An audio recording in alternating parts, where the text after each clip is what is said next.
తొలి ఏకాదశికి శ్రీమన్నారాయణ అనుగ్రహం పరిపూర్ణంగా లభించాలంటే మనము ఎలాంటి పూజా విధానం పాటించాలి, ఆయన అనుగ్రహాన్ని పరిపూర్ణంగా లభించడానికి ఏమేమి చేయాలని ఈ చిన్న వీడియోలో తెలుసుకుందామండి.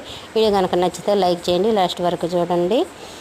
ఏంటంటే స్వామికి తొలి ఏకాదశి చాలా ఇష్టమైన ఏకాదశి. ఏకాదశి రోజు మనము తెల్లవారుజామునే తలస్నానం చేసి ఏకాదశి వ్రతం చేయాలనుకుంటే ముందుగానే మనం దశమి రోజు నైటే భూషయనం ఏకభుత్వం పాటించాలా. తెల్లవారుజామునే లేచి తలస్నానం చేసి స్వామికి మనకున్న దాంట్లో పానకం వడపప్పు సమర్పించి ఆ రోజు ఒక్క పొద్దు ఉండగలిగే వాళ్ళు ఉంటే మంచిది.